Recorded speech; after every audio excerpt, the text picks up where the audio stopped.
Well, good evening, and thank you. My God, there's actually people here. This is quite extraordinary, and I don't actually know all of them, which is even better. Thank you all for coming. I want to thank, just to start with a few thanks to all the folks here at Town Hall who's made this so easy and fun to do. Wherever you are, Laurie Dugdale from the iSchool Communications Office and Peter Kelly from UW News Services, both of whom have been real fans and supporters of this, of the whole series, and thank you all for coming. For many of us, our thoughts are with a couple of friends and colleagues who aren't with us tonight. So Harry and Cheryl, wherever you are, however you're listening, we know you should be here, we know you want to be here, and next time you will be. So what am I going to do tonight? I'm going to tell you some stories, because that's kind of what I do. Some you know and some you don't. Why the date of Thanksgiving is related to the founding of Canada. What barcodes have to do with the Protestant Reformation, and what Richard Nixon's secretary has in common with the British settlers of New Zealand. So take notes, there'll be a quiz at the end. So, documents that changed the world. I should begin by establishing my credentials. I know about documents. I know so much about them that I live my life surrounded by them. As some people in the room will testify, this is my office this morning. You can tell because the presentation is on the screen in the corner. I thought that was about as meta as I could get. There's the banana I had for breakfast this morning. So yes, I know about documents. I know about documents for a bunch of different reasons, not only because I live with them, but because I've been a librarian, as you heard, for my entire life. So what's a document? That's a good place to start. Well, that is,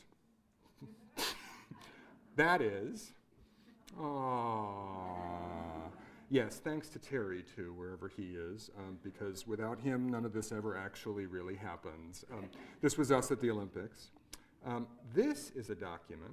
The Columbia Broadcasting System and its affiliated stations present Orson Welles and the Mercury Theater on the Air in The War of the Worlds by H.G. Wells. An oral document, A-U-R-A-L, that sent several thousand people, or so we're told, into the streets of New York and New Jersey, believing that Martians had landed in the Jersey marshlands, which many bizarre things have happened in the New Jersey marshlands, but so far as we know, not that. And this is a document, so we might as well start at the beginning. This is the first document most of us ever have. As you can see, it's a copy of mine. I should probably know where the original is, but I don't. This is a copy of mine. So I want to talk for a while about what documents do, what kind of roles they serve, what kind of purposes they serve, what they do for us. So, what do documents do? They document.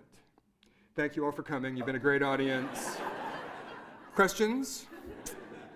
They record milestones and markers of all kinds of human activity, good, bad, and indifferent. What they record and how, and what they don't record, can make a difference. Small in some cases, large in others. Other people's birth certificates have had more notice and attention over the last year or two or more. Some of these effects have been profound and some quite intimate, and I want to talk about all of those tonight. And I want to start with documents that are intended to record or to mark or to memorialize. The AIDS quilt, the NAMES Project AIDS Memorial Quilt, started in 1987 by accident at a march through the streets of San Francisco to memorialize people who had died of AIDS. People in the march held placards, and at the end of the march, people stuck those placards on the wall. And it looked like a quilt, and hence the idea is born. To the extent now there are so many panels that it will never again be intact. It's too large to ever be fully assembled. Not to mention it could be assembled in any order and still be equally valid. Not to mention there are enormous preservation and conservation concerns about this. It's moved all the time, it's exposed to the elements in bits and pieces, not all intact. It's exposed to the elements. It's made of every material you can imagine. And given the people who have made these, you can imagine some of those materials. I'll stop at sequins and bowling balls and feathers and jockstraps, and you can go from there. It's quite an extraordinary example of something that had one set of intentions and then grew to take on others. The Bayeux Tapestry, we believe woven in the 1070s, but it is not at all clear who did it, when it was done, why it was done, or where it was for several hundred years. It materializes in the 14th or 15th centuries, and it wasn't made in Bayeux, and it has nothing really to do with Bayeux. It's the Battle of Hastings, which was 1066, so it seems to be something shortly after that, but nobody quite knows what it was for. We'll come back to the Bayeux Tapestry in a bit. And then, this is where it all kind of started for this series. Where is Andy? I told him I was going to embarrass him in public. Andy Brink, who recently graduated from our program, and I worked together on a research project that kicked off this series. The main point here is wash your hands. If you get a chance to decide how you want to die, cholera is not what you want to pick. We spent several weeks researching the John Snow's cholera map, which you've heard about big data. This is big data in 1854. People were dying of cholera in their hundreds and thousands in London, and nobody knew why. The prevailing theory at the time was the miasma theory, that disease was caused by bad smell.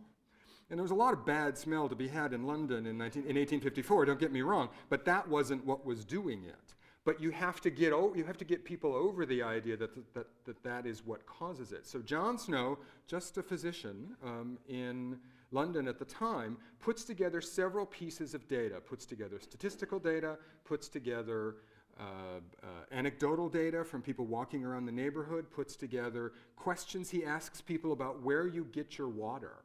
And the bottom line here is, if you turned left to get water from a contaminated pump, you died. And if you turned right to get your water from a clean pump, you lived.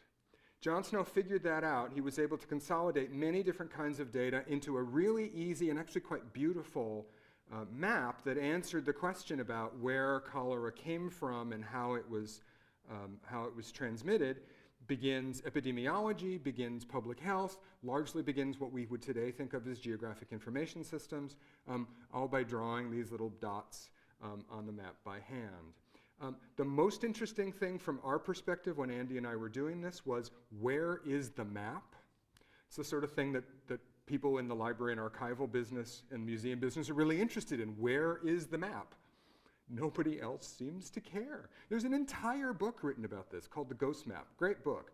A little too lurid in spots, but a great book.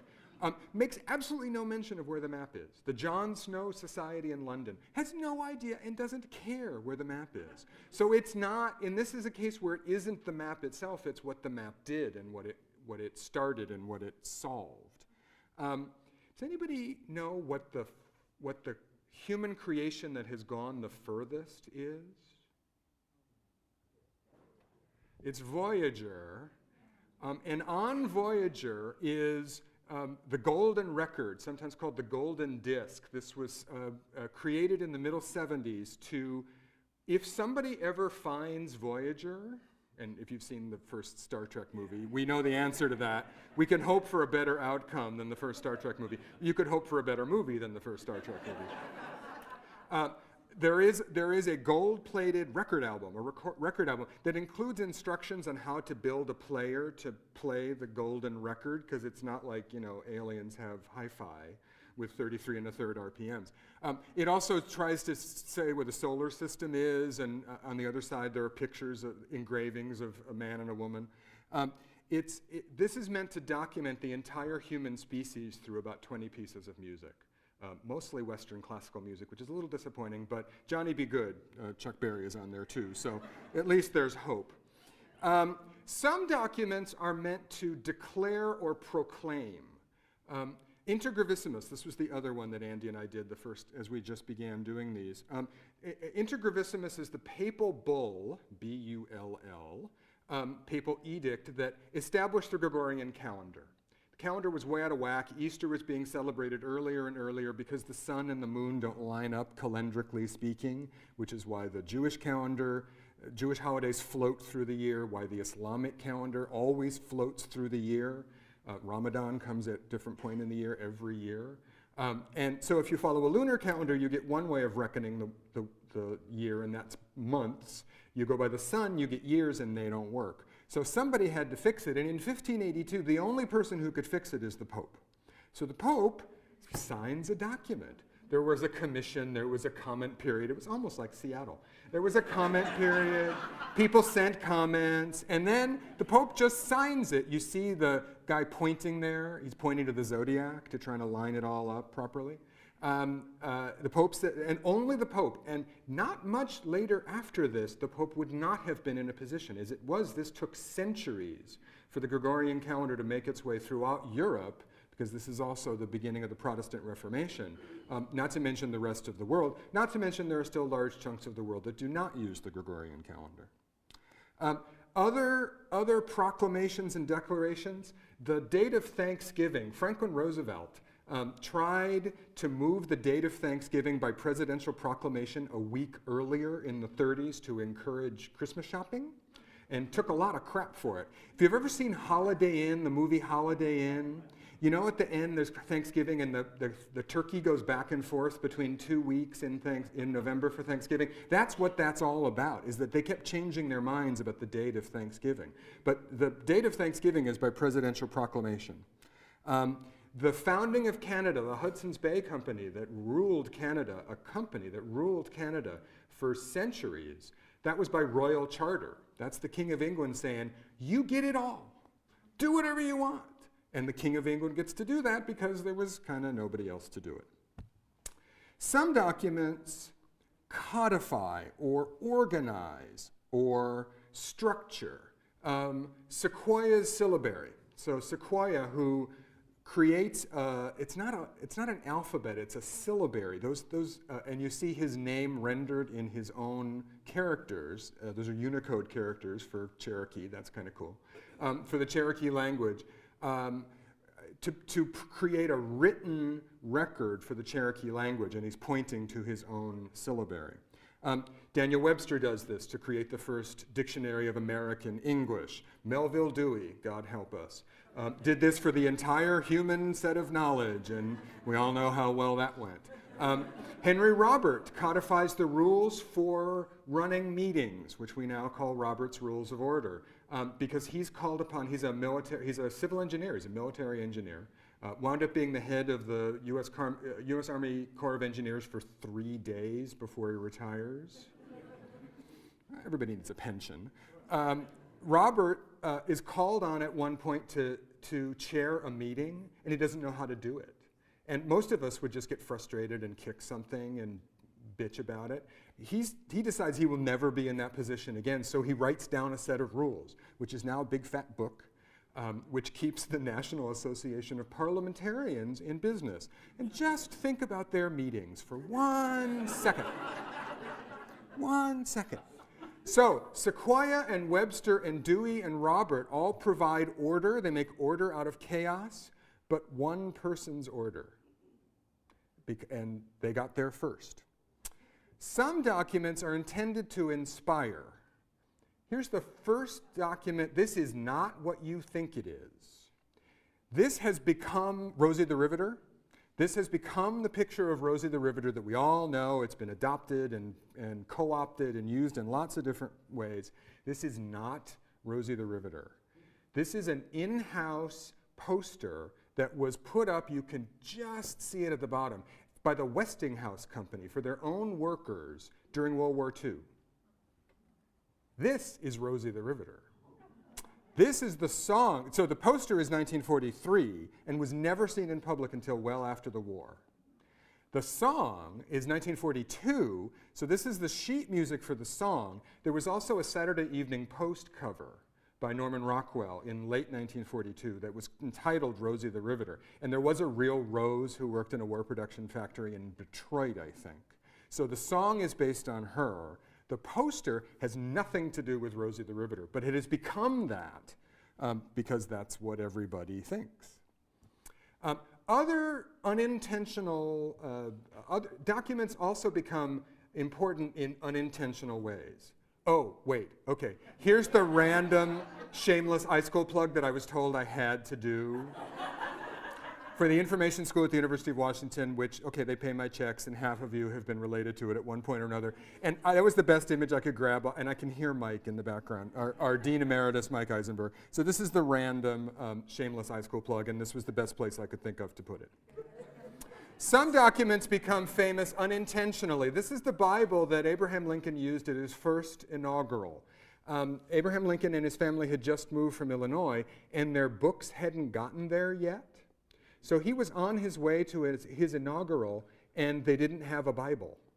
So they had to run next door from the Capitol, across the street to the Supreme Court library. And the clerk of the Supreme Court opened up the Supreme Court library and provided the first Bible he could grab. This is a 1853 edition of the King James Version of the Bible, published in Oxford, in the UK. He just sort of grabbed it. Lincoln used it at his first inaugural. I have held this in my hands at the Library of Congress, in an extraordinary place, in the rare book room in the Library of Congress, with somebody looking at presidential memorabilia. And in the way that someone who handles presidential memorabilia in the rare books room at the Library of Congress can do. So here's Woodrow Wilson's Nobel Peace Prize medal, and here's a photograph, here's a drawing of James Madison and his first fiancée. Okay. Here's Lincoln's inaugural Bible. Here's John Wilkes Booth's wanted poster, which is the first wanted poster ever to feature a photograph. It was his publicity headshot. And in the hunt for John Wilkes Booth, they used his publicity headshot to make the wanted poster. Seeing that and the wanted poster next to each other was quite extraordinary. The beginning and the end of the whole saga of the Lincoln presidency. If this looks vaguely familiar to you from a few weeks ago, President Obama has used this at both of his inaugurals as well. Most documents are boring. They're mundane. You've got them with you right now. There are things that permit you to do things like driver's licenses, hunting licenses, firearms licenses, marriage licenses, green cards, checks, medical records, contracts, insurance policies, mortgages, leases, receipts. All of these things are meant to fulfill very specific purposes, and they've been designed and used over the decades and centuries to fulfill precisely those purposes. Often we hold on to them just in case you need it. You know, you hang on to that receipt from Nordstrom in case you have to return something. You hang on to the title to your car because someday you're going to have to produce it if you sell it or donate it. You have to have the insurance policy in case your house burns down, which means you shouldn't store your insurance policy in your house. Some of these fairly boring kinds of documents have become so ingrained that life has kind of grown around them. So the driver's license is your proof of age at the bar. It has nothing to do with driving, but it's the best document we have to prove age, so it becomes that. The passport has become kind of metaphorical. You know, passports were were designed to facilitate travel across borders. There was a period of time in the late 19th century when the passport system completely went out of fashion. Passports were not used in the late 19th, early 20th century because railroads were so fast that the passport system couldn't keep up with them. There was no mechanism by which passports in that great a number could be issued, so they just stopped using them. And they only came back in World War I to try to prevent espionage. But now the passport has become a metaphor. Your passport to adventure, your passport to a new life. And we use that word in ways that have nothing to do with passing through a port, which is where the word originates. Even something as simple as a utility bill, you can't think of anything more prosaic than that. This is often used to prove residency for someone who has just moved to a new area to establish, for example, to get a library card. Some documents are intended to standardize or streamline, to make something easier, to make something faster, more efficient. So all kinds of forms fall into this, and we all fill in forms. I filled in one. I signed a release form just an hour or so ago to be able to share the recording of this session. Some forms are a little more important, shall we say, or somewhat more fraught. This is an indulgence, and this is an indulgence that was printed by Johannes Gutenberg. You hear Gutenberg, you think Bible. Bibles are an expensive, time-consuming procedure. It took Gutenberg, who, by the way, was a terrible businessman, who produced a series of mirrors to sell at a Holy Year fair, and he got the year wrong. So he's stuck with a bunch of unsellable mirrors and has to invent printing using movable type to get himself out of a debt. So printing in Western Europe is basically plan B. And he prints Bibles because that's what you print, right? And it takes about 3 years and about 100,000 individual pieces of type. So those had to be cast and set and printed and inked and all the rest of it. It takes about 3 years to do that. But, you know, any good business plan, you can't just live for 3 years. So he prints indulgences. You see this is mostly boilerplate. This is just like going to the going to DOL to get your license. You can see little handwriting towards the end there, so that's name of sinner. I'm not kidding. That's how much you paid, that's who gave it to you. It's signed at the bottom. That's all boilerplate. You take that to your confessor in a state of grace. That I don't know how you do. I don't think I've ever been in one. And your sins are remitted. So that's a sweet deal. And up until this point, indulgences, of course, have to be written by hand. So this now streamlines the process of purgatorial expiation, no end. This is a great deal. Such a great deal that it becomes a fundraiser, kind of a raffle. And this is how increasingly, note the date, this is increasingly how the Catholic Church, the only church there was in those days, began to raise money for things like crusades, for things like the new St. Peter's. And it's only about 50 years later that 60 years later, that a certain German priest gets fed up with the whole indulgence system and buying indulgences, and he takes it into his head to tell his bishop how mad he is about this. And he does that by nailing a set of things to the wall that then somebody else takes and prints.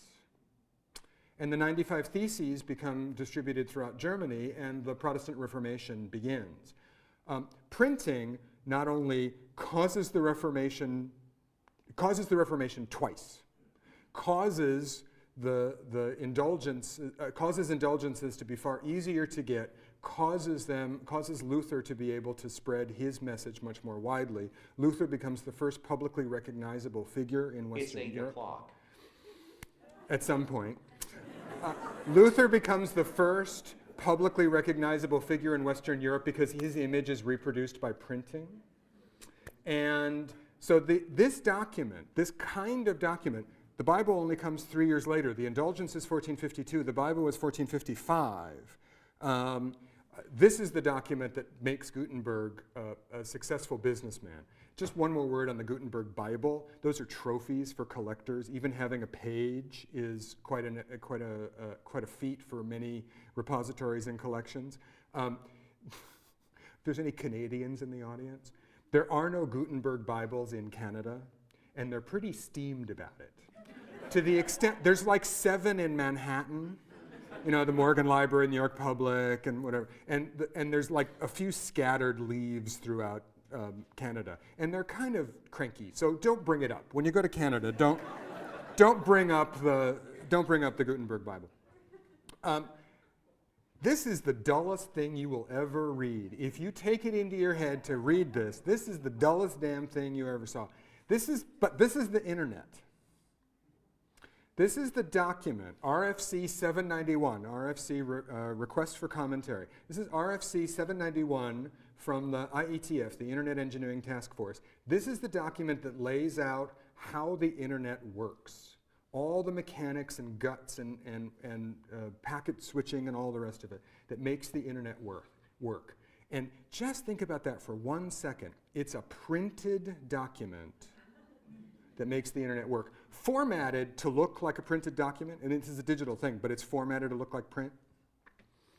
And of course, this is the most streamliney thing that you've ever used.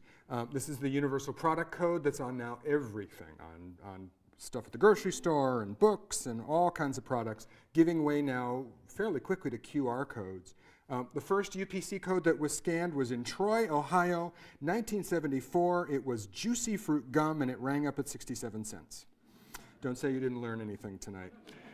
Some documents are meant to prevent things from happening or prohibit them. There is a Riot Act. So you know the expression, read the Riot Act to somebody. There is a Riot Act, and that's it. And it had to be read. This is 1714, so it had to be read. So here's an example of an oral document. Such things do exist. Think about testimony in court. Think about speeches. Yes, they're written down or transcribed, but those are basically oral documents, just like the Riot Act. Lots of laws fall into this category, including things like Supreme Court decisions. And as someone famously once says, the Supreme Court has no army. So why do we follow what the Supreme Court says? It's not like, you know, Antonin Scalia is going to, well, he might do, come after you with a hammer. All right, I take that back. Ruth Bader Ginsburg is not going to come after you with a gavel. Part of the reason that we follow what the Supreme Court says is just 2 centuries of tradition, but part of it is the way those documents are written. There's a whole regime around how those things are written and published and distributed and the way they look, and that has something to do with it as well. Some documents aren't necessarily made to confuse, but they do. And let's just spend a moment with Rosemary Woods. Those of us of a certain age remember Rosemary Woods. She was President Nixon's loyal secretary who is trying here to demonstrate how she might have put her foot on one pedal and reached over to grab the phone. This became known as the Rosemary stretch.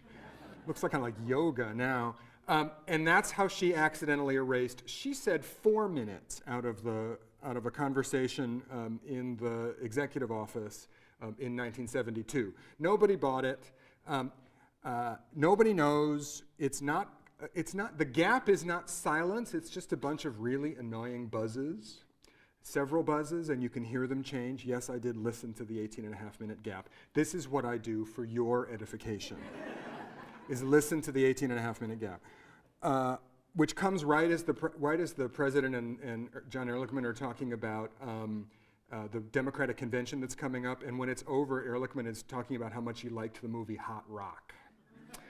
Now, we all know that what's going on in that 18.5 minutes is when Elvis and the aliens appeared and their magnetic field threw off the tape. But the story is that it was just plugged into something. The story is nobody knows to this very day what caused, and people are still trying to figure out what caused the 18.5-minute gap. The forensic audio engineers who tried to figure out the 18.5-minute gap in the early 70s, what the work they did formed the technical standards for forensic audio engineering going forward. They literally wrote the textbook on how to detect what goes on a tape based on their investigation of the 18.5-minute gap. So it wasn't a total loss, which I suppose is somehow reassuring. Some documents are maybe intended to confuse, or it's just incredibly crummy design. This is the infamous butterfly ballot, which I am furious with myself for not having podcasted about last fall during the election. And you can see what happens. It's very easy to screw this up. And easy enough that in Palm Beach County, many people. So talk about a document that changed the world. Remember hanging chads? Yeah, hanging chads. Some documents are confusing, and it's a real darn shame. This is the Treaty of Waitangi. what many people refer to as the founding document of New Zealand. If you ask the British, this is the treaty that gave them sovereignty over New Zealand. And it's written down, and they all signed it. If you ask the Maori, this is the agreement that they made where the Maori ceded governance of their land to the British in return for protection. The Maori was a purely oral culture, so their version of the treaty is oral. The British version of the treaty is written, and to this very day, they are still figuring out what it is, because there are two incompatible and entirely different versions of the Treaty of Waitangi, to the extent that there is an entire governmental mechanism designed to arbitrate. Imagine our Supreme Court with two different documents that don't agree with each other. It's bad enough with one that mostly does. It's a mess. And two fundamentally different languages, cultures, and worldviews. It's quite stunning how turned around you can get by this. Some documents are for show. They're just for show. And the best example of one is one I can't show you. I have a list of 205 communists in the State Department. So said Joseph McCarthy. That list was never produced. That list was never seen. Later, the list had 57 people on it. It had 85 people on it. It had 10 people on it. Didn't matter. I can't show you a picture of it because there is no picture, because so far as we know, there never was a list. But it worked. And it worked because it was made to work. People believed it and were ready to believe it, and he made it work. And the lesson we learned from McCarthy's list is that somebody has to make it work. Documents on themselves can't do all the work. We have to help them, and they have to help us. Think of the golden disc. We'll never know, let's hope, we'll never know if anybody finds the golden record, but somebody has to help that to work. Some documents are meant to convince or persuade or argue a case. Any political manifesto falls in this category, so the Contract with America, 1994. Of course, your manifesto is my propaganda. This is a great film, if you've never seen it, Triumph of the Will. Propaganda, from the Latin, propaganda. Propaganda fide was the old office within the Catholic Church, the propagation of the faith. Propaganda means to propagate. This is a fantastic and quite frightening film made at the very dawn of the Nazi era in Germany. This is Leni Riefenstahl, who also directed Olympia and several other things. It's probably the best piece of propaganda you will ever see in your life. It's worth a watch. Don't watch it alone and don't watch it in the dark, but it's worth a watch. Bear in mind, when you think about things like this, that history belongs to the victors, not just because they write the history, but because they decide what to keep and what to preserve. He has nothing to do with this, he's just cute. But what he is holding, so just take a second. What he is holding, is the original book of minutes of the organization that became the Football Association in Great Britain. And that's the original rules of what's today called association football. We call it soccer. Soccer is a shortening of association. So what we call soccer is a sort of a crude formation of association football. The rest of the world calls it football. Association football is a particular kind of football. So is rugby football, so is rugby union, so is Canadian football, so is American football. And what distinguishes all of those, of course, is the rules. That's the original rules. What you see on the left-hand side of the larger image of the book there is the handwritten minutes by the secretary. And on the right-hand side, you see the printed rules. They had been printed a few days before they were adopted, and then they're just sort of pasted in the book. They started as the rules. Now they're referred to as the laws of the game, because that sounds bigger and grander. And notice they make him wear his gloves.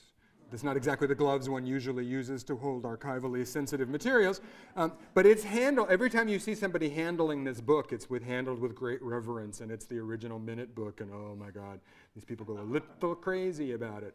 And it's 1863, so they're celebrating the 150th anniversary of the founding of association football. There are still people who are mad about the rules of association, still mad about it, not in a crazy way. They're furious about it because of the way it was done. One of the distinguishing characteristics because there were 20, 30 different games. Every school had its own version of football, and the rules were all different, so you couldn't play each other because you had to agree on the rules, and that took longer than the game. One of the real sticking points between different versions of football is whether you could kick people in the shins or not. And there's still people angry about the fact that got taken out. These are the same people who are worried about, not worried about concussions in the NFL and the NHL. Let them play, right. So they have long intellectual inheritors.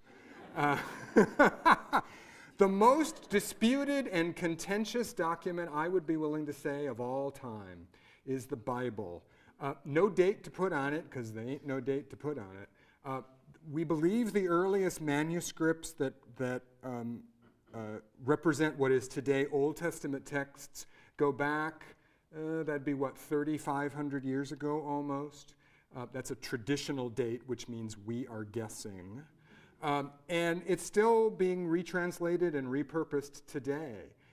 The Bible, as we understand it today, is the result of a long series of centuries of political and historical and linguistic discussion and fighting. It was finally the Council of Trent in the 1450s that sort of settled out what the Catholic Bible was, but even that didn't take. And that's why there are books of the Apocrypha. So there's a Gospel of Mary that you've never read because it didn't make the cut. And there's a Gospel of Judas, and there's a Gospel of Jesus that are in the Apocrypha because somebody decided they weren't canonical. So this is an example of a document that everybody completely takes for granted, but can be quite different depending on which political pathway it took. There are some examples of things that are just out and out frauds. One of the best known examples of something that was completely phony was known as the donation of Constantine. Doesn't that sound great? The donation of Constantine. Probably written in the 8th century. The first reference we have to it was in the late 8th century, and then another reference in the 11th. What this alleges to be is a document produced by the Emperor Constantine who says, I have seen the light. And of course he did. It's hard for me not to see light right now. I have seen the light. I convert to Christianity. Christianity is right. I profess my faith. And Rome should be the center of the new faith. Completely made up. We don't know by who. It's not hard to guess in whose best interests it is to have Rome be the have the role of primacy in the church. It's not hard to figure out. This was exposed as a fraud in the early 15th century, but that's way too late. So that's why the Pope is about to no longer be in Rome.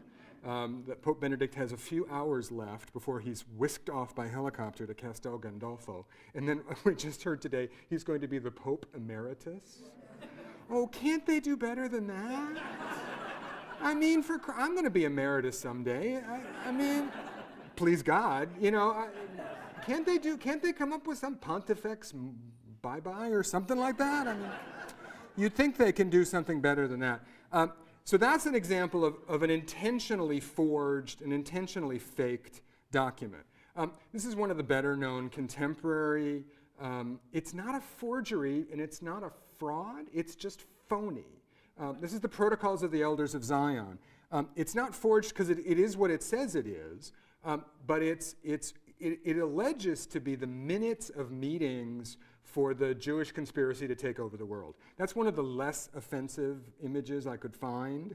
But you see a lot of this, snakes and spiders and scorpions and serpents and things like that with the charming facial features that you see. This document has been around for about 100 years. First of all, it's plagiarized from a bad French novel and a little-known play kind of smashed together, and it reads like meeting minutes. It's just, I mean, as conspiracy documents go, it's kind of dull. And it goes on and on and on. I'll spare you the details of the whole thing. To this, Henry Ford was a real fan. Henry Ford printed hundreds of thousands of copies of this. Printed it in his newspaper that he owned in Dearborn, Michigan, printed thousands of copies of the book itself. Still available for sale on Amazon. It's been published in almost every language. If you are of a mind to do it, search Twitter for Protocol Elders of Zion, and you'll get a whole bunch of people who will tell you just how authentic it is. It was exposed as a fraud in the 20s and 30s. Nobody cares. It was a result of a libel suit. Nobody cares. All kinds of detailed, analyses of all the things in there and how wrong they are. Nobody cares. You can't defeat a conspiracy with evidence, because that's not the point, because you have to believe the evidence. So, the conspiracy around the 18.5-minute gap, McCarthy, the Obama birth certificate, the butterfly ballot, the people who say that 9/11 never happened, the people who say that Newtown never happened. Not making that up. There are people who have gone through all the news coverage of Newtown and picked out the bits that were made up. So there was no massacre in Newtown. So often we think of documents as the final word, the what it is. But that's only true if you believe them. And there are people who just don't believe, and they don't want to. Some documents are hypothetical. There seems to be a source that underlies both the Gospels of Matthew and Luke, but we don't know it. It's called the Q source, Q for the German Quelle, which means unknown. So this is a theoretical, hypothetical document. Not all hypothetical documents don't exist. This is the 19th Amendment. That is the entire 19th Amendment to the Constitution, and that's the original joint resolution of Congress, signed by the Speaker and lower down by the President pro tem of the Senate. One of the most fascinating things I have discovered, and if you're a listener of the podcast, you've heard this, in all of this research, is that there is no constitution. There's no single unitary constitution. If you go to Washington, if you go to the National Archives and the rotunda of the National Archives, you find the founding documents. You find the Bill of Rights, you find the Declaration of Independence, you find the original version of the Constitution. But that's all there is. Nobody at the National Archives, when an amendment gets passed, nobody pastes that in. Nobody edits the Word document and then makes a new PDF when it's over. The Constitution just happens. All the bits and pieces, this is in a Hollinger box somewhere in DC, no doubt buried deep underground at the National Archives. So are all the other amendments. The Bill of Rights got adopted before there was a process to adopt amendments. So they all just kind of did it whatever way they felt like. Every state sent in a letter to somebody and said, yeah, we ratified the Bill of Rights. Don't ask for the trail of evidence for the Bill of Rights. I don't think we want to know. It's not entirely convincing that it actually happened, but we'll take it as read at the moment. And there were 12, and 2 didn't make it. So what is now the First Amendment should have been the 3rd. Just FYI. One was about congressional pay. The other one is still out there. There's actually an amendment from the 1790s that's still alive, and some state ratified it a few years ago, became like the 15th state. I'm like, you got nothing better to do? Anyway. The idea, the fact that there is no single unitary constitution, I've talked to people about this, it upsets them greatly. Doesn't the president have it? The president has no role in constitutional amending whatsoever. Several presidents have signed the amendments to make it look good, no role whatsoever. Doesn't the Supreme Court have it? The Supreme Court has no role in amending the Constitution. So the one that's sitting in a little pamphlet on John Roberts' desk is just as good as the one you could pull up on your iPad. There is no Constitution. And yet we can't agree what it means, but everybody knows what the words are, even though it's not all together. There's even documents that are imaginary. I'm a movie fan, in case you hadn't noticed.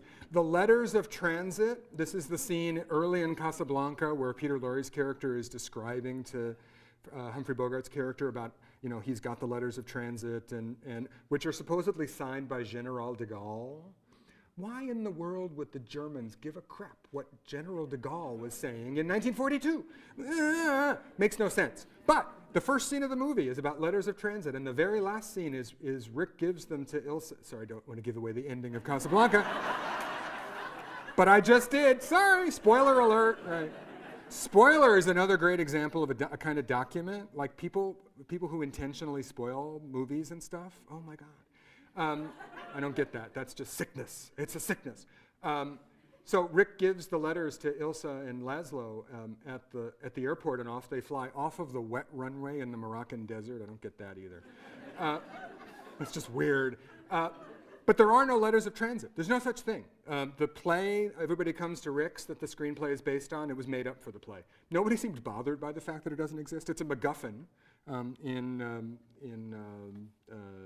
Hitchcock language, it's a MacGuffin. It just sets the plot in motion. You can also buy letters of transit if you want to online. The other fictional document that I ran across not that long ago is there's a book that's quoted all the time in 1984, The Theory and Practice of Oligarchical Collectivism. You can buy that too. Online, beautifully bound in leather and stuff. It's actually quite, I knew I was going to do that. It's actually quite, it's dull as dishwater, but you can buy it. So there's one further category of document that we haven't talked about yet, and that's the podcast. So we're going to do a podcast right now. They're recording this, and this will go up live on the podcast site with all the others.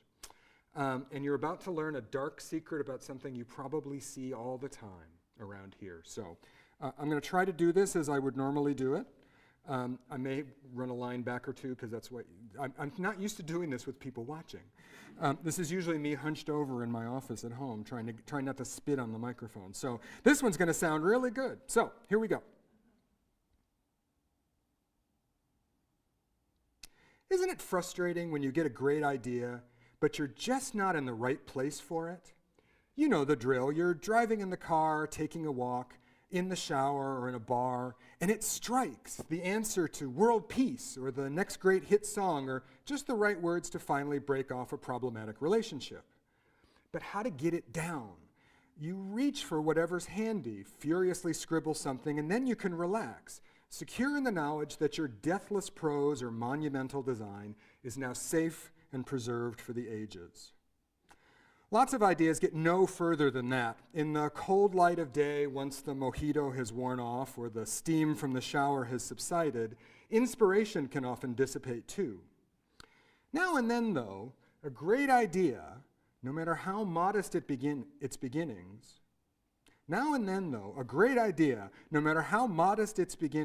can survive and endure and even point the way to the future. A document that changed the world, a purported sketch of a structure that would eventually become the Space Needle, created by Edward Carlson, perhaps in Stuttgart, Germany, 1959. I'm Joe Janes of the University of Washington Information School, recording live at Town Hall in Seattle. I'm giving away a little bit with the word purported here, but not everything. There's more to this story and the story of the story than just that. The Space Needle is literally iconic for Seattle. Every conference and meeting here seemingly has the needle somehow as part of its logo. It's become what the Golden Gate Bridge is for San Francisco, the Gateway Arch for St. Louis, or palm trees and coke dealers for Miami. It forms the backdrop, the spine, if you will, for Sleepless in Seattle, taking the place of the Empire State Building and relocating an affair to remember. And it featured prominently for many years out the elegant high-rise window in Fraser, even if there's no place in town you could actually get that view from that angle.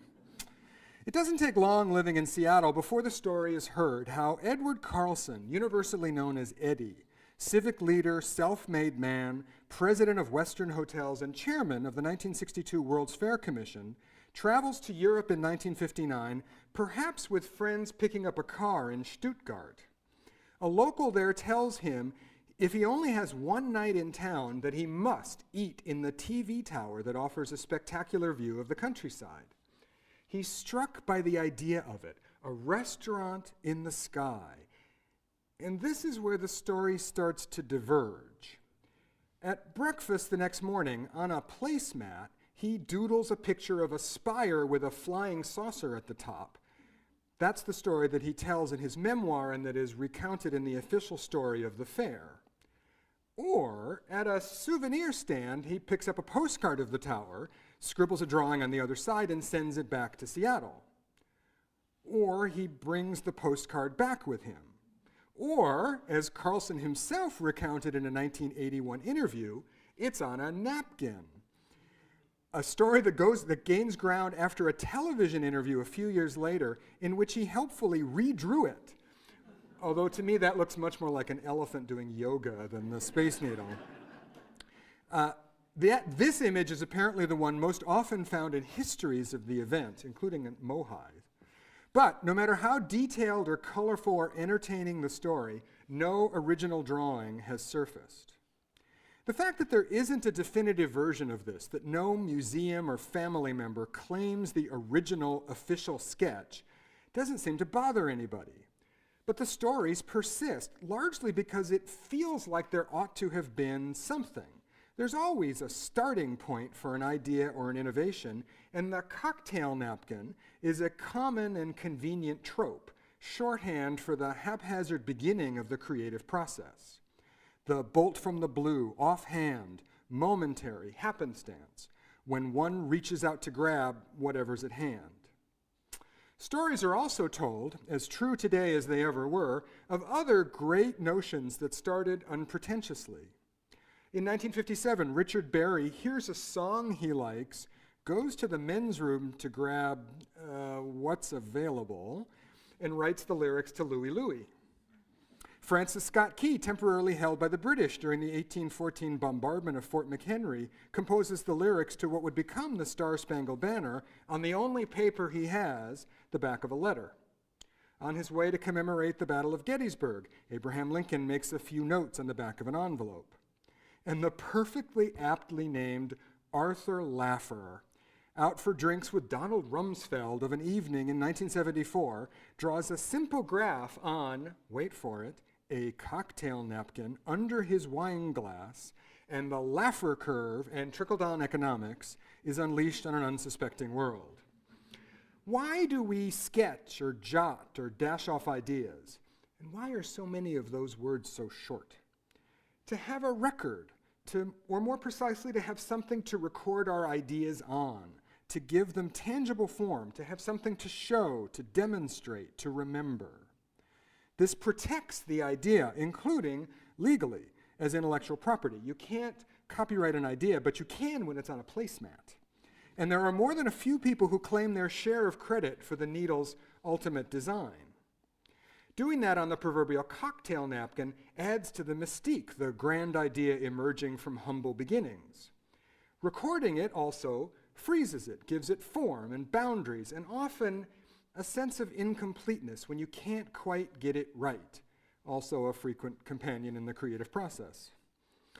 You could also, for that matter, think of the needle itself as a document, a record of the aspirations and desires of that time, and of the process by which the people who imagined and carried out the World's Fair did what they did.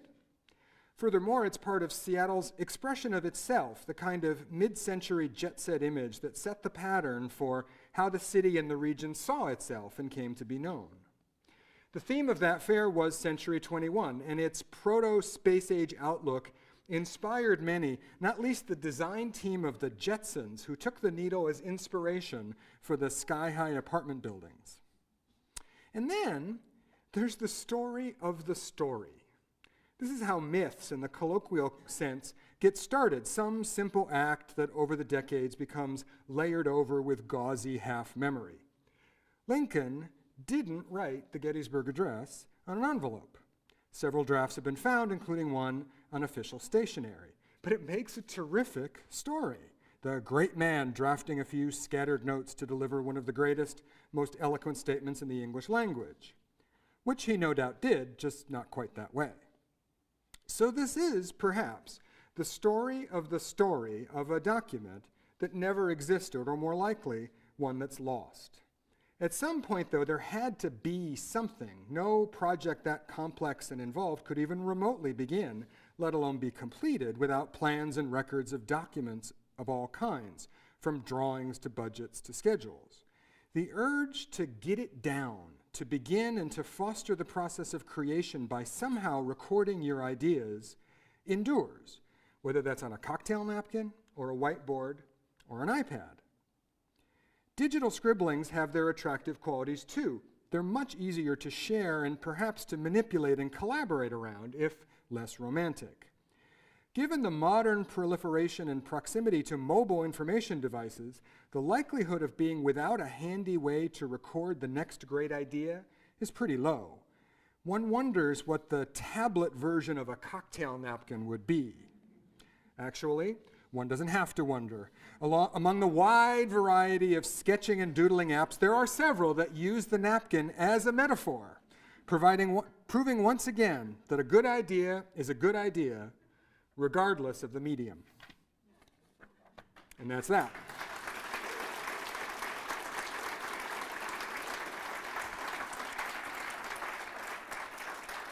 You heard it here first. So, where are we?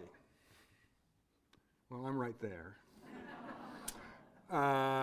That's me, roughly age 7 months with my mom and dad at my Uncle John and Aunt Irene's house.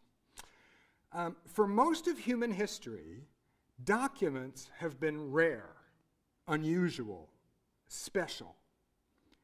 Today, we live our lives from the moment of our birth to the moment of our death, and even a little bit before, and sometimes a little after, recorded, documented, kept. Increasingly, going forward, that accelerates. We're partially doing that to ourselves, recording our innermost, deepest thoughts on Twitter and Facebook and YouTube and Instagram and Tumblr. It's also being done to us with security cameras and credit card companies keeping our transactions and phone companies keeping our transactions and search engines tracking what you search. So it's much more likely today than ever before in human history that what you do, what we do, will be recorded. Yes, there are privacy concerns about that, and I think we've all heard that. But also, this begins to affect who we are as a society, who we are as people. If documents and documentation become the norm rather than the exception, two things might begin to happen. One, you get better documentation. You get more authentic, genuine records of what really happened because you have more sources of evidence that are more authentic and real. The other thing that happens is you begin to live your life differently. If you know that almost anything you do could be recorded, you might act and speak rather differently. Up until now, individual documents have changed the world. From this point on, billions of documents will change the world, and the idea of billions of documents will change the world too, for better and for worse, as we shall all discover. Thank you all very much. This has been great, and I look forward to hearing your questions.